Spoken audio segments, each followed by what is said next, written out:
I'm Matt Dixon, and welcome to the Purple Patch Podcast. The mission of Purple Patch is to empower and educate every human being to reach their athletic potential. Through the lens of athletic potential, you reach your human potential. The purpose of this podcast is to help time-starved people everywhere integrate sport into life.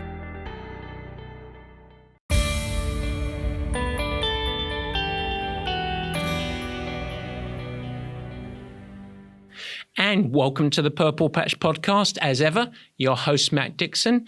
And today it is part 2 on our series of injury prevention. Now, for today, we are welcoming back our very special guest, Scott Tindal of FuelIn. Scott is our key partner when it comes to supporting athletes and executives through great life and sports performance. He is one of the world experts in nutrition and fueling. But today, I asked Scott to take a little bit of a detour and not just talk about performance enhancement for athletes through the vehicle of great fueling, nutrition, and hydration, but some of the key aspects and strategies to reduce risk or navigate through injuries. Now, the focus today was mostly around tissue injury and bone injury, stress fractures, stress reactions, and that component. And it proves that Scott is a world of knowledge when it comes to this. And so if you are someone that is consistently having to navigate little niggles or injuries when you've been training for your 5K or 10K or marathon or Ironman or half Ironman, whatever it might be, injuries often feel like they are a part of life. And they don't have to be for an athlete. Now, nutrition is never going to be a cure-all. It's not going to be the fix. But many people fail to understand the role that proper fueling, hydration, and nutritional strategies can have in both risk reduction as well as accelerating the return to the playing field when it comes to navigating injury. And so we have a great discussion, Scott and I. We're not going to do any Matt's Musings today. We're not going to do Word of the Week. We are going to keep it very, very simple. And without further ado, I'm going to introduce Scott Tindal. Now, if you'd like to find out more around Scott and his work with FuelIn, simply head to the FuelIn website. We're going to leave that into the show notes. But without further ado, I'm going to say it is time for the meat and potatoes. And I get to introduce Scott Tindal of FuelIn. It's a great episode. I hope you enjoy it.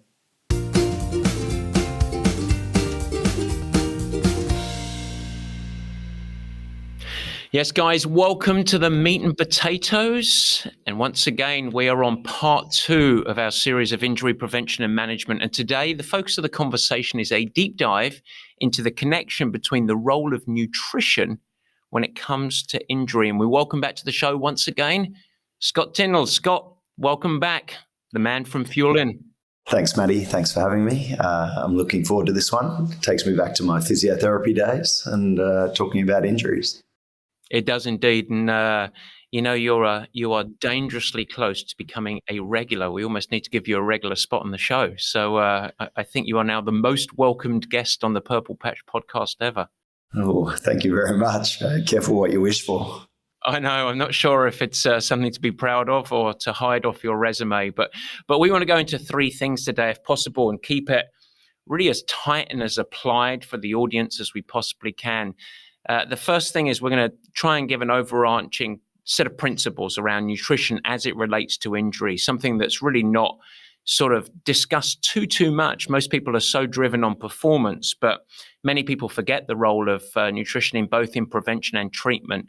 We're then going to try and get into some action steps so our audience can actually take some applied approaches to this with their nutrition so far as risk and mitigation of injury. And then finally, the what ifs. What if it does happen? What if injury strikes? Some of the actions that the audience can take to return to full act strength as quickly as possible. So I think we're ready to go. You ready?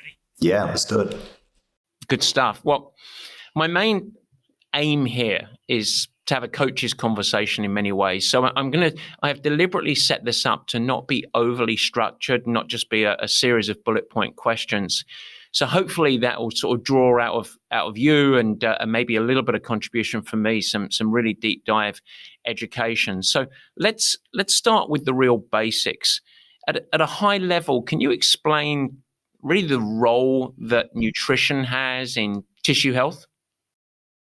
Yeah, I think if we just take a very high level view, that probably the overriding factor that could contribute from a nutrition perspective would be I'd be focused on low energy availability. And I'd be thinking, if the athlete is not taking in adequate amounts of fuel, then are they predisposing themselves to the risk of soft tissue injury or bone injury? And that's that you sort of say that, and as a coach, I see, at least I perceive, maybe it is my observation, I think more than anything, it's incredibly common amongst training athletes and time-starved athletes as well, not just professional athletes, but all athletes that are training for an event, marathon, half Ironman, whatever it might be, that almost accidentally athletes or intentionally, of course, athletes under fuel and under consume calories relative to energy demands. Do you think it's a very common thing? Yeah, I think also we should separate, chronic versus acute low energy availability, because low energy availability in the acute setting is sometimes done on purpose. We do that to reduce body composition, to reduce body weight, and that's important. And then manipulating that over the course of a training period through a cycle that the coach delivers is something that we do all the time as nutritionists, as dietitians, as whatnot, in order to meet the purpose of what the athlete is doing. It's when we talk about chronic underfueling, and in particular chronic, so low energy availability, but potentially low carbohydrate availability. In a chronic sense, that's when the risk of injury starts to occur. And I think that's really important, again, for everyone to understand, is you don't need to be stuffing your face at every session.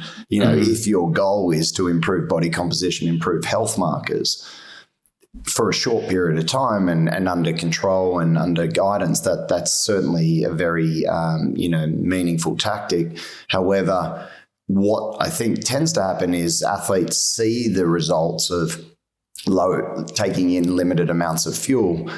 They see the body composition improve. They see the weight drop. They see maybe some improvement in these performance parameters, maybe because of reduced weight. And then they get, maybe if I lose more, maybe if I go further, maybe if I drop more fat, maybe if I don't eat as much here, I can continue to improve. And then you start to see those changes, not just from a physical standpoint, but also a mental standpoint as well. And that's when I think, if we're talking about soft tissue injuries and bone injuries, that's when it starts to occur. And that's, I'm so glad that you made that differentiation, because obviously this topic came up and I immediately go to so many athletes under fuel, and this is the big challenge. This is what we're going to dive into. You bring me right back on track and paint a better picture there. When an athlete moves into chronic, and I guess, can you define sort of the duration? I know that it's very individual. I know it's not, if you like this for 6 weeks, whatever it might be. But there is this sort of potential golden wave of feeling better, maybe performing better, and then things. What type of, is there a general middle of the ballpark sort of duration where we can start to identify it as a chronic issue, or is that hard to define? I think it probably is individual variation. I think you can read the literature, and sometimes they'll report things as early as 6 weeks of chronic underfueling can start to bring about these physiological changes. So again, from an athlete's perspective, if they start to see inconsistent performance, if they start feeling low energy, if they have reduced libido, if poor sleep patterns, what else? Then starting to get niggles, the irritability, things like that, maybe menstrual dysfunction if they're a female, then you know that level of fuel is probably not in line with what the training level or the training load is. And so, but it can vary. I mean, we did a Q&A the other day with Elizabeth Impen, who works with us, and she was very open about her struggles in her 20s with disordered eating and eating disorder and low energy availability, but we're talking years where she developed stress fractures years after doing this, and whether she just managed that energy availability, but then in the end it tipped over. That's when those signs and symptoms can begin to present.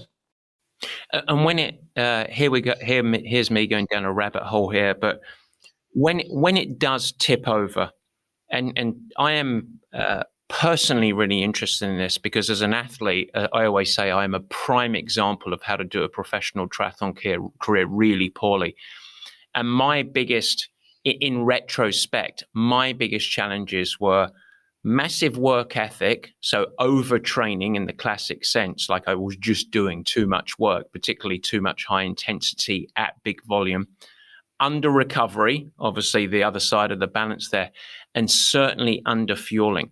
And once I sort of proverbially went over the edge, it took a long time to get back. Now, again, it's individual, but it is a murky, some would say, a dangerous, not very pleasant journey that once you do fall into chronic, many of the symptoms and physiological challenges and cycles of injury, it's not just a quick return typically for athletes, is it? It's really a landscape that they don't want to fall into. Yeah, I think it can be a very big downward spiral. And I guess you've also got to look at that, the psychological aspect of what drives LEA as well, low energy availability, and then REDS, the relative energy deficiency in sport, and then ultimately overtraining syndrome. It's like there is so much psychology involved in that from the athlete that to get out of that hole as well, if they get into it in a big way, then it can take a long time to break those habits. So it's, yeah. Yeah, I think it's at this point is also there is a common, I think, misperception that it's we're talking about female athletes here, but you know, I just mentioned mine. I certainly went through this. One of my favorite athletes I've ever coached, Jesse Thomas, has been very open about his struggles with this in his former life before triathlon, in running, and then less so in triathlon. But it crosses genders for sure, doesn't it? As well as all levels. Yeah, look, the prevalence, what's really interesting again with this is the prevalence in the literature to do with LEA, low energy availability, and REDS is more prevalent with female athletes, yet this could be because of the way in which the studies are structured, because if you look at the prevalence of overtraining syndrome and how they define that, the prevalence is higher in males. Yet the majority of the overtraining syndrome studies don't take into account low energy availability. And so you have this, and Trent Stellingworth and his group did a really great report on this, and a really great sort of, whether you call it investigative, paper about it, but like looking at the signs and symptoms of REDS and overtraining syndrome and saying, are they effectively very similar? They certainly present with very similar signs and symptoms. The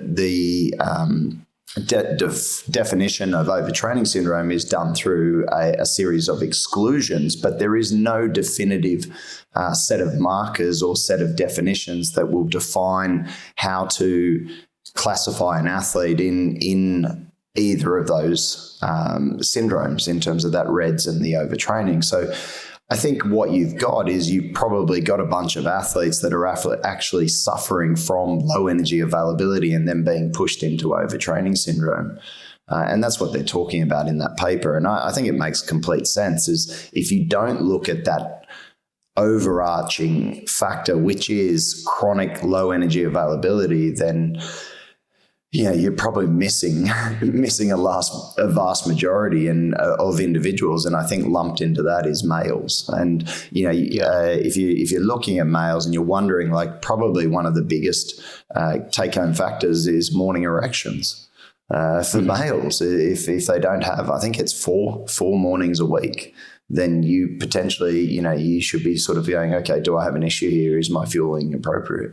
And a lot of men, again, probably people are sniggering and laughing about that, but it's like, it's a real thing, and men need to be aware of the risk of underfueling. And again, if you read some of the literature and you're talking about how much fuel an athlete should be looking to take on, and again, a lot of this is laboratory studies and research where it's talking about 45 calories per kilogram of fat-free mass. You then read research about professional cyclists taking in as low as 8 to 10 calories per kilogram of fat-free mass, and then you do the math on that and you're like, how are they doing that?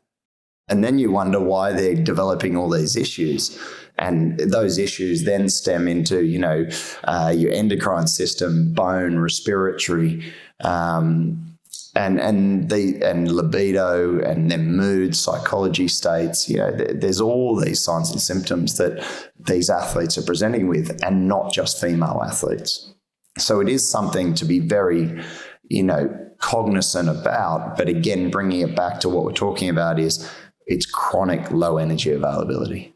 It's not the acute. And I think it's really important for people to understand that, because I think sometimes, again, like we do as human beings, we tend to grab onto something and run with it, like to the extreme. So I'm not saying everyone needs to go and stuff their faces every single session, because that's not required either. But I think it's looking at your overarching program and going, okay, do I have enough energy to support the training I'm trying to do? Yeah, that's great. How about hydration? Can you outline the role? If we think about the three macronutrients, carbohydrates, fats, and proteins, of which we will talk about today, obviously, and their role in injury prevention and injury treatment, for lack of a better phrase. What about hydration and its role in body function and health?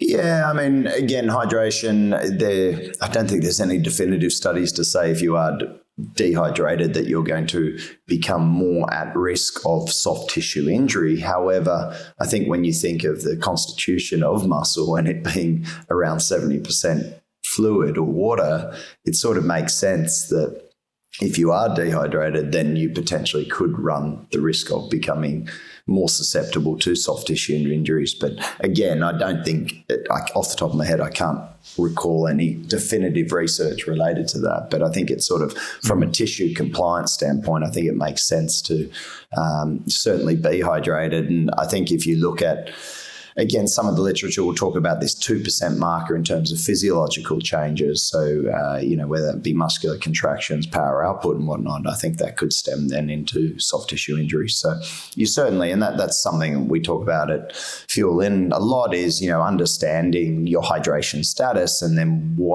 at what level can you function? And I think everyone is very aware that if you finish a 70.3 or an Ironman at under 2% hydration, you probably haven't gone hard enough.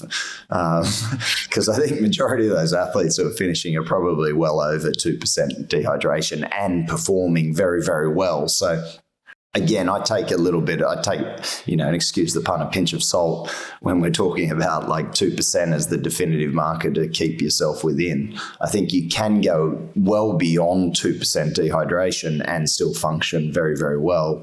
But there is a lot of individual variability with that. For sure. How about coming back to the three macronutrients? You mentioned carbohydrates earlier. Now, I'm guessing this is related to so much of the common trends in broader nutrition. But when we think about injury, can you maybe just do a little dissection, if it is possible, or even smart to do so, breaking down carbohydrates, proteins, fats? The reason I'm asking this, by the way, is the very common sort of carbohydrate is the devil mentality, which is that the biggest culprit, do you think, of many athletes under fueling and carbs? Can you break those three apart, if there is anything to break apart there? Yeah, I think what we see is there's going to be intentional and unintentional sort of energy availability from an athlete. So there's the intentional restriction of calories because they're trying to lose weight or improve body composition. And then you have the unintentional, whereby they may be restricting a certain product, i.e., let's talk gluten, for instance. Someone might go gluten-free, and then as a result, invariably, they're going to reduce carbohydrates. So unintentionally, they're reducing their total carbohydrate intake. And as such, that could result in low carbohydrate availability. But then you have the flip side of that, of exactly what you're talking about, of intentional low carbohydrate availability, because everyone went on this high fat, low carb sort of, shift because it was going to be good for fat oxidation and whatnot. I think everyone's coming around to their senses and realizing that you can still improve fat oxidation by just manipulating total amount of carbohydrates based on the work being done. And duration of session obviously has a huge impact on the body's ability to utilize fat as a fuel source as well as in intensity. But if we talk about low carbohydrate availability, I think what we're seeing now in the research is the relationship between a resorption of bone and formation of bone. And this is probably the thing that I think is most important for athletes to understand, is that when carbohydrates are restricted and you have high impact like exercise, then the markers that relate to bone resorption are increased and the markers that relate to bone formation are reduced. And again, it can occur in the acute setting, but again, over chronic periods of time, this is when you're going to end up having issues with the bone and potentially ending up with stress reactions, which then will go to a stress fracture and then obviously through to a full-blown fracture if it got really bad. So carbohydrates in that sense, and again, this relates to low energy availability in REDS in the chronic sense, is low carbohydrate availability, again, just an extension of that low energy availability and how important it is to bone and potentially soft tissue, potentially very important. And I think there's going to be more research coming out about this.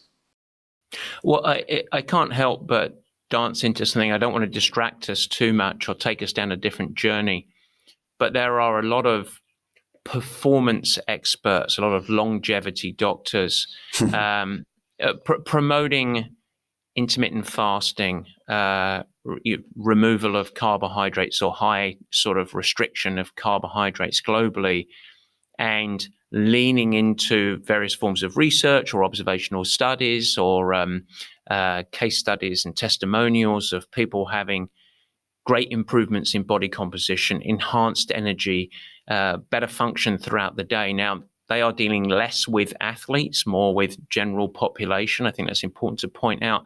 How does someone listening manage highly respected people on that side, promoting that side of stuff, and their needs as an athlete within a time-starved life, often for our audience, where we're saying, hey, you really need to fuel their energy demands? Yeah, I think, again, you touched on it there, is what population are we talking about? If you're referring to, longevity and fasting, and I know, many very intelligent people have promoted this. However, it's in relation to obese middle-aged individuals majority of the time who are pre-diabetic or already have diabetes. And so I think, again, when an athlete is listening and reading, books like Lifespan, listening to David Sinclair, listening to potentially, Peter Attia and these guys who, they're very intelligent people. But I think about the population that they're talking about. And yes, there are individual athletes who have benefited from manipulating carbohydrates and fats in particular. I think if we take protein out of it and we just keep protein at a high level, which is beneficial for an athlete, and I think everyone can start to agree on that, if we then match carbohydrates and fats in terms of total caloric intake, there is no difference in body composition or weight loss either when you look at the studies. And that's, I think, really important for athletes to think about as well, is that when you match energy, if you match protein intake and then you match carbohydrates or fat as a fuel source in terms of just looking at weight control and fat loss, as long as they're in a caloric deficit, then you will get similar amounts of weight loss and fat loss. If you then talk about an athlete, and I had this conversation actually last night in a pub with an athlete who says they always do fasted training. And I was like, why do you do fasted training? And they're like, oh, it's really good for, my longevity. And I was like, is that why you're doing triathlon training? And they're like, what do you mean? And I said, is that why you do triathlon training, for longevity? And they went, oh, sort of, but no, I want to go really fast. And I said, well, then why are you fasting? And again, it's a weird comment, but why are you fasting before trying to go really fast? If we know that if we improve your fueling, and i.e. fuel with the appropriate fuels, i.e. carbohydrates, when you want to go quick, why wouldn't you do that? And he sort of had that aha moment. He's like, oh, okay, yeah, I guess I haven't really thought about it that way. And again, I'd always bring it back to the athlete. Think about what the purpose is for what you're trying to do. If you're really, really big and fat and have poor metabolic health and so on, then maybe fasting is very beneficial for you. Mm-hmm. Maybe you need to think about the type of training you're doing as well. Maybe you need to be lifting weights more than doing a lot of cardio training.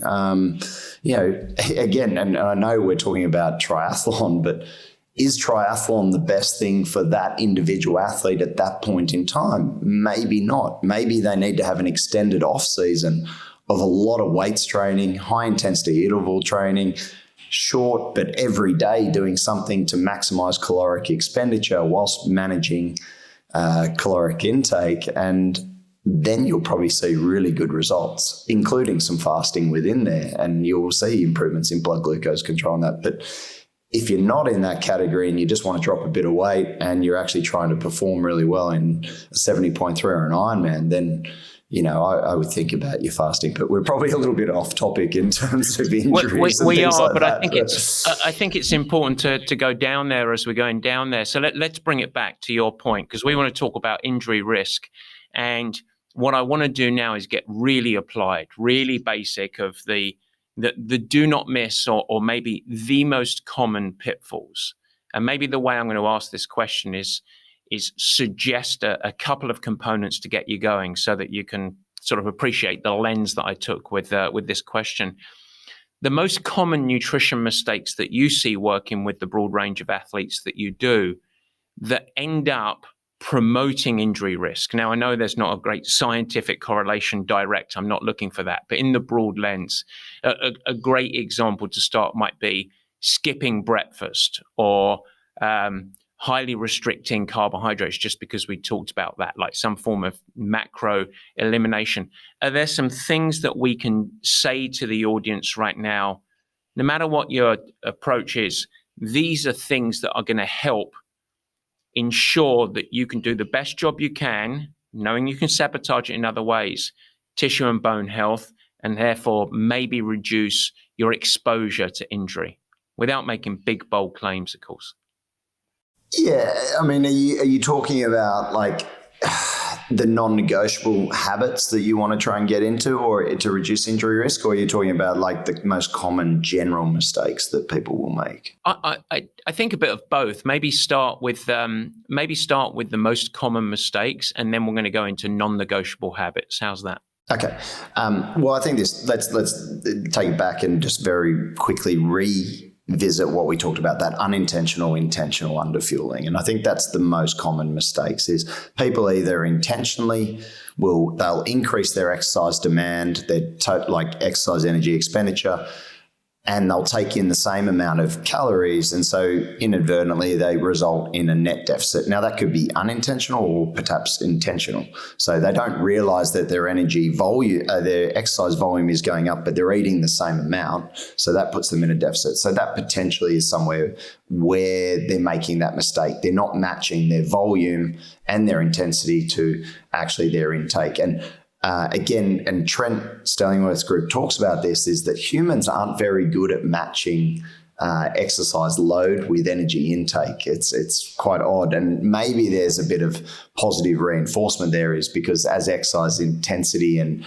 volume goes up and you're eating the same, but you start to see reductions in body weight and body comp, you're like, ooh, this is good. So then you don't actually want to increase it. So there might be a little bit of intentional, unintentional sort of going on there. I think you then got, obviously, your reduced food intake. So intentionally reducing food intake with a steady volume of exercise. So volume doesn't go up, but people start to actually intentionally reduce. I think it's not necessarily a mistake, but it's just certainly something that can result in this chronic underfueling. And then, as I mentioned, like you've either got exclusions of certain things, like exclusion of gluten, which results in exclusion of carbohydrates, or you have intentional types of diet type, low carb, high fat diets, which obviously is going to result in low carbohydrate availability as well. So they're probably the most common, not necessarily mistakes, but certainly issues we see with athletes who start to run into problems in that high level sense. Under the banner of gluten, can I add one that I think is important, because we've got a lot of questions around this with people taking on a plant-based diet or becoming vegan.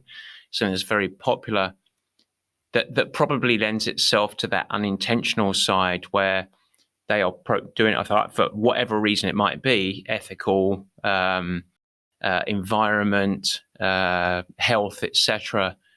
But it becomes a real challenge and a consideration, particularly people that are eating on the go, to get the right type of calories to support their training if they're making that choice. I think that's another common issue, sort of related to that gluten side of stuff as well. Yeah. Yeah, I think, and we've had this discussion with many athletes. I fully respect the decision to go vegan or vegetarian. I think you just need to be aware of the implications of those diet types, especially when trying to perform high volume, high intensity, lots of load training. I think it just needs to be, you need to be aware of protein intake, carbohydrate intake, fat intake, and total caloric intake when doing that, along with all the micronutrient potential deficiencies that could exist with a poorly designed vegan or vegetarian diet. And so I think it's just important to note in that sense. So. And what about let's transition to habits then. We talked about sort of the common mistakes or issues that you see. What about the non-negotiable? Every athlete looking to minimize their risk, let's put it that way. What are some of the steps that everyone should go away from today and say, yeah, it's probably good if you do this? Are there 3 or 4 things we might take away with us? Yeah, I mean, if we're talking bone risk, then I think the non-negotiable is go and get a DEXA scan and have a look. It won't give you a risk reduction in terms of soft tissue injury, but certainly in terms of bone injury, I think everyone should go and, anyone over the age of 30, in my opinion, should probably get a bone scan and have a look. And I can't tell you how many 30 to 40-year-old males and females I've seen with low bone mineral density. And I had one 2 days ago who has, a low T-score. And I think if you're less than -1 in T-score, you're indicating osteopenia. Less than two as a T-score, you have full-blown osteoporosis. And I think it is just something so easy to check. If you're on the West Coast, very, very simple to go and get a DEXA scan through DEXAFit or what's the other one? A body scan, I think they are. But, $40, $50, and they'll give you body composition as well as bone mineral density. I just think there's so much value in it. I think the other non-negotiable in relation to potentially soft tissue injury, but certainly bone injury, would be their vitamin D status. And I think for athletes, they should be looking at, having a minimum standard of around 70 milligrams per deciliter as they're reading. And I think you want to get that done at least twice a year, I think just before winter. So probably around October, you want to look to get it done to see what your level is going into winter. And then at the back end of winter, probably around March, April, getting it done again so you can see where you're at and then what's required over the summer months. So I'd certainly be looking at those as 2 non-negotiables to help reduce the risk of, potentially bone stress injury in particular. And then the relationship between vitamin D and soft tissue injury and muscle injury is, there is a link there. And I think it's certainly worth having it as an optimal status. So how about if injury strikes and, pulled hamstring, Achilles, whatever it might be? In fact, you can extend into bone injuries as well.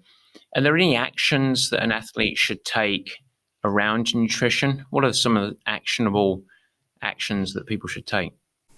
Well, I think if we go back just again, one step just about to the non-negotiables, and I think we can look at that in terms of soft tissue and bone injury. So I think let's think pre-session. Okay, are carbohydrates required? I think for me, if you're doing a weight session, if you're doing a swim session, I would certainly consider eating something. You're going to have a better session if you're doing that. Especially, I think so many people go into a weight session just having not eaten anything for an extended period of time, and you just won't perform as well if you're trying to maximally lift. A piece of toast even, or a bowl of cereal, whatever it could be. It doesn't have to be a huge amount of carbohydrates, but just something to make you feel better. I think you're going to have a much better weight session. And the payoff between consuming, say, 30 grams of carbs, whether that's a banana or a piece of toast or whatever, with some protein before that weight session, I think is certainly worth doing. Same with a swim. Caloric expenditure in the water is going to be higher because of the density of water. I think so many people go into a swim session underfed. And again, you don't have to stuff yourself. It's just giving yourself something to be in there. I think bike and run, anything over 60 minutes, you certainly could consider eating something just simple before that run. You don't have to eat during the run for a 60-minute session, but certainly eating something beforehand is going to make you feel much better and get you going, especially if the intensity of that session is going to be very good. So that's probably in relation to effort, but also I think in terms of fueling the body with those carbohydrates and a little bit of protein could reduce the risk of that soft tissue injury and certainly bone injury. I think the post-exercise period is probably where majority of studies have looked at. Just a note that high protein intake is not going to reduce the risk of muscle injury. And that's really important for people to understand, is there does not appear to be any evidence to say that if you take in a high protein diet that the risk of muscle injury is going to be reduced. I think when we look at muscle injury, there's so many factors outside of nutrition, probably in relation to the training program, that is going to predispose you, along with biomechanical factors and all that. But a high protein diet won't exclude muscle injury from occurring. Certainly post-session, if we're talking non-negotiables, protein, depending on your size, but somewhere between 30 and 40 grams of protein per feed for me is a very sensible recommendation if you're performing any athletic sort of activities and having that protein pulse throughout the day. So looking at, some athletes get very hung up on this, I need to eat every 3 hours. Well, it depends on how big you are and how much total protein you need. If you're aiming for roughly, your weight, whatever you weigh in pounds is roughly the amount of protein you're taking in, you could probably get that in 3 to 4 feeds in a day, and that's very simple. I think in terms of post-session carbs are very important. Now, again, they're not bad. Just think about how much you need. So I know there's a lot of recommendations in terms of which are, I've talked about this before. I think some of the recommendations around the total amount of carbohydrates required is very, very high in the literature. They're talking 2 grams per kilo of body weight in a post-session feed. And, I weigh 85 kilos. I'm not going to go and eat 170 grams of carbs after a 60-minute run. I'm sorry. It's just not going to happen, because I want to control my body composition as well.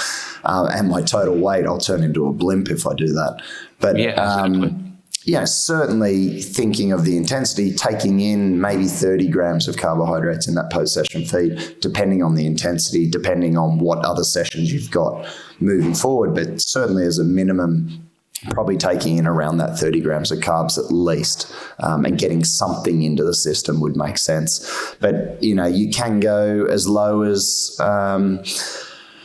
again, from 2 grams per kilo body weight all the way up to 8 grams per kilo body weight, depending on volume of training. So there's no easy answer there. I think the most important thing is to just consider having some carbohydrates in a post-session feed. I think that's really important. I just want to put a spotlight on something you said. Your weight in pounds, that's give or take how many grams of protein an athlete is consuming a day. That's when people get their calculators out and start doing that for themselves, they're going to raise an eyebrow and be like, well, that's probably more than many athletes are consuming. But that's very important, eh? Yeah, I think, again, we see this a lot, and it's probably, I think it's probably with endurance athletes, probably one of the biggest game changers in terms of, dietary manipulations you can do is increase that protein intake. And certainly, I know we're going to talk about when injury does strike, but I think protein intake for an athlete can be somewhere between that 2 and 3 grams per kilo body weight, depending on total caloric requirements as well. You can take in more protein. It's very satiating. You probably won't extra protein certainly won't turn into extra body fat. You'll lose it in the form of heat, or you'll lose it through the toilet. It's just a way of getting extra calories into you and feeling very satiated and having that feeling of being able to eat a lot of food and still potentially improve body composition and lose body weight. So I think there is a lot of value to protein, and I think historically we see endurance athletes under consuming protein. And that, again, it won't stop you from getting a soft tissue injury, but I think if you're under consuming protein, then you potentially run the risk of predisposing yourself to soft tissue injury. So I think there's some sort of middle ground there with protein intake. If we think of protein, and we think every cell in the body is made from protein, and amino acids are crucial to cellular structure and whatnot, then I think it makes complete sense to take in adequate amounts of protein when you are training at a high volume. That's great. Well, you've talked about bathroom habits. You referred to daily erections. So let's move on to injury striking, shall we? We'll finish off the show with this. Soft tissue injury or bone injury occurs. Actions that folks should think about taking around nutrition. Look, when injury occurs, I think the most common mistake is that athletes will drop caloric intake. So they all say, shit, I'm going to get fat because I can't move, and they drop injury and they drop their caloric intake. Biggest mistake you can make. So if we look again, there's no definitive studies on this because it's very hard to do a randomized control study where they induce an injury and then restrict calories. It would be pretty unethical to do that. But if we look at acute muscle damage, and that's induced through exercise, we see an increase in resting metabolic rate. And that will occur for at least up to 72 hours. So if you get an injury, certainly don't restrict caloric intake for at least that first 72 hours. That would be something that we would absolutely stress, that actually, if anything, increase your energy intake during those first 3 days post-injury to allow the body to recover. And just on that, if you're going into surgery, it's a really cool, there's some really cool research to show carbohydrate loading going into surgery has benefits for post-surgical outcome as well. Because if you think about it, your body is just under if you're talking about that type of trauma, I mean, your body's been cut open. You're going to need a lot of energy to repair. So I think that's super cool to think about. So, and same with if we look at spinal cord injury research, acutely increases in resting metabolic rate. I think we can apply that to soft tissue injury and bone injury. That's how I would be thinking about it. The other factor is that using crutches, if you are on crutches, actually requires more energy than walking. So that's another factor that you could, although you're probably not doing as much, but the energy expenditure will be higher when you're on crutches. So I think that's really important to think about.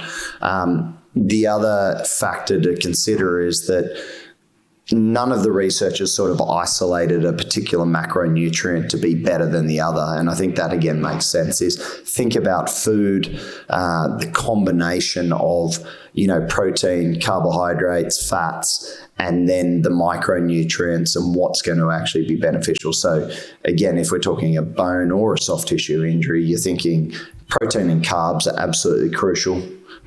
You're thinking calcium, certainly from food first. If you can't get through first, then certainly, and we're talking bone, potentially supplementing, although I'm not too keen on supplementation with calcium.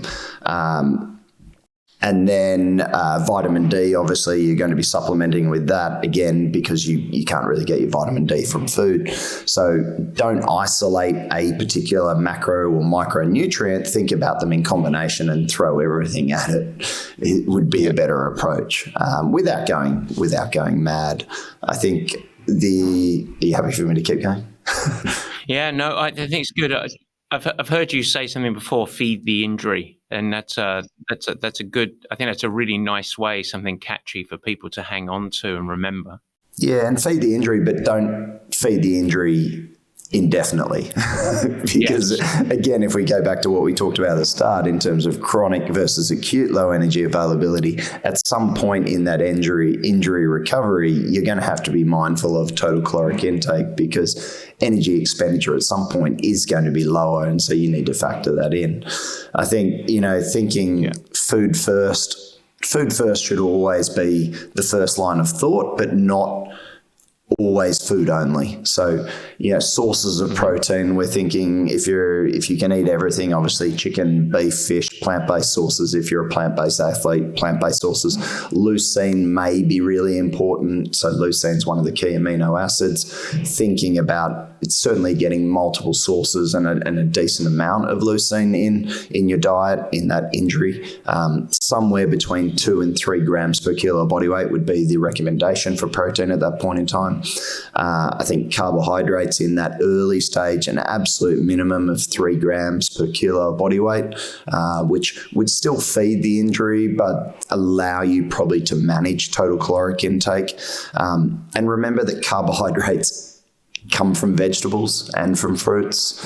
And I think athletes, again, like if you get so shocked or so scared of carbohydrates, remember that vegetables will supply you with carbs, and you can eat a hell of a lot of vegetables and still get that amount of 3 grams per kilo body weight. So feel very satiated. It doesn't have to be pizza, bread, pasta, and rice. A diet really rich in polyphenols, so they're the active ingredients within or compounds within fruit and vegetables. Another great reason to consume carbohydrates in fruit and vegetable form. But polyphenols are antioxidants, and certainly, it's probably the best strategy to augment recovery from injury or damaging exercise. And I think that's really important to think about. I think in terms of fat intake, it generally looks after itself. I don't think you have to go mad on fat in this case. I think your protein and your carbohydrates and the sources of those from food, such as if you are eating meat, if you are eating for your protein sources, you're going to get some fat from carbohydrates. If you're eating nuts and seeds and beans and pulses, you're also going to get some fat there as well. So I don't think you have to go mad with adding it in. I think in terms of, then extending beyond food first, you're thinking, okay, as I said, calcium. If you've got a bone injury, you want to be hitting 1,500 milligrams a day of dietary calcium, and that's an absolute given. You should be able to get that through your food. So again, grains, dairy, leafy greens, you will get calcium, small oily fish, so on, nuts. You should be able to get that calcium intake, but if you did need to supplement with it, then certainly do that. Vitamin D in early injury, probably throughout for an athlete, somewhere between 4,000 and 10,000 IU a day, depending on their actual marker that they've had tested. I would be thinking omega-3s, again, if you're not eating fish and small oily fish because of your dietary preference, then I would be aiming for 3,000 milligrams of EPA DHA per day. Soft tissue injury, bone injury, collagen, type 1, 20 grams a day with at least 500 milligrams of vitamin C, taking that before any loading.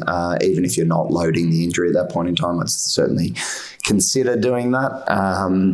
And then potentially someone could look at something like chondroitin sulfate. Again, there is some research. It's not a huge amount of research, but again, if I had a major injury, would I be throwing this at it? Yeah, I would. And we've done that with athletes, and they tend to recover pretty quick. So 1,500 milligrams a day of chondroitin sulfate, I'd certainly be sort of throwing it at the mix as well.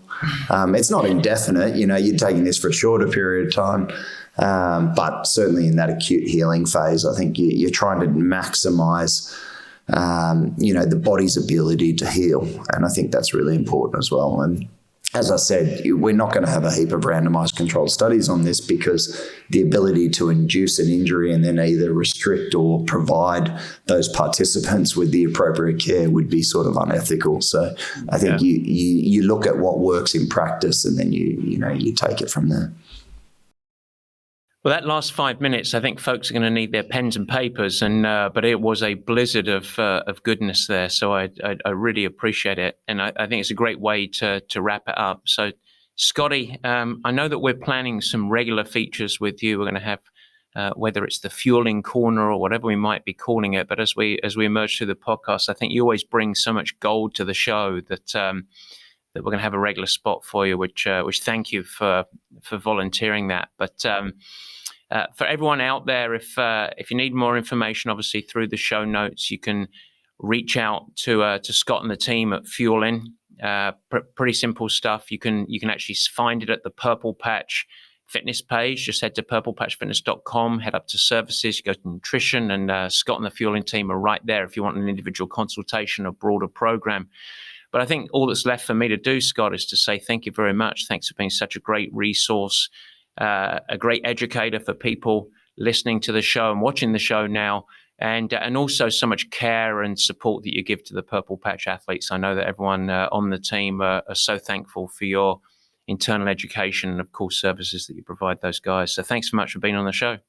Thanks, Matty. I really enjoyed that. I think, I know we probably went a little bit off tangent at times, but there's so much to talk about in this. And I think, if people do find this useful, we could probably get a little bit more into the weeds around tendon injuries in particular, bone injuries, and then, specific. Everyone loves supplements and weird things you can do for, specific injuries. So I'm sure we could do a quick sort of 20 or 30 minute talk about that sort of stuff as well, and what the research shows, and potentially save athletes a lot of money as well, because I think there's so much crap out there. There's so much crap, and it's, you try and keep it simple. I think keeping it simple is certainly one of my mantras, and try and certainly stick within the guidelines of what the research says. But as we say as well, there's not research for everything, and lack of evidence isn't evidence of lack of effect. So a little bit of clinical practice always comes into it as well. But really enjoyable, and thank you so much. It's always fun to sit down with you, Matty.